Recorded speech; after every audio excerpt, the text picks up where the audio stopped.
Joining us this morning, David Woods-Bartley. A sought-after keynote speaker with an emphasis on mental health awareness. David has successfully navigated from mental healthness to the inclusive space of mental wellness. He has done over 800 presentations all around the world. Just a beam of light. Look at that face, smiling away. This is fantastic.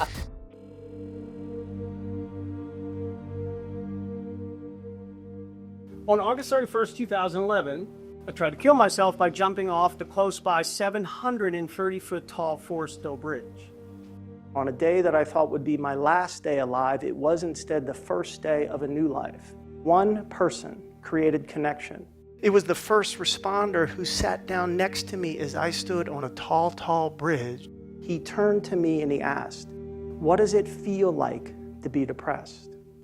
And I shared, and we became connected. And in the creation of the connection, he created hope.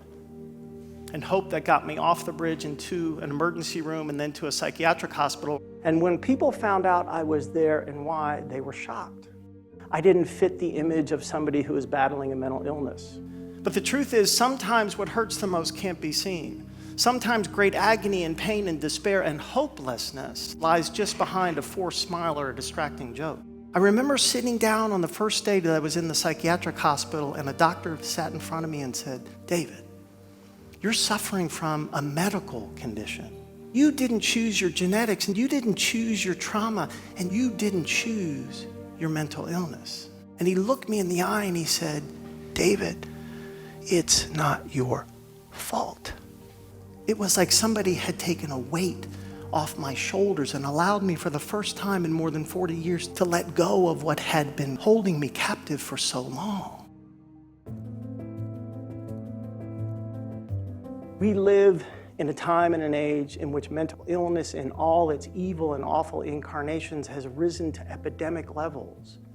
We are confronting a global health crisis that threatens our very way of being. But here's the good news. Each and every one of us here tonight is qualified to make what can be a life-saving difference in the life of another human being, because we all have access to the tools that we need. Compassion and kindness and patience and understanding and love, and we have that tool belt. The time is now for us to reimagine what it takes to save a life. The time is now for us to reimagine what saving a life looks like. I hate the term suicide prevention. I hate it. They don't call this an anti-drowning jacket. They call it a life preserve. It's not an anti-crash belt. It's a safety belt. These things that were created to preserve life, they're not named for what they're trying to prevent. They're named for what they're trying to affirm.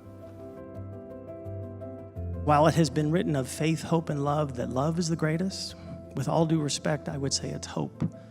Because it's not without love that people will perish.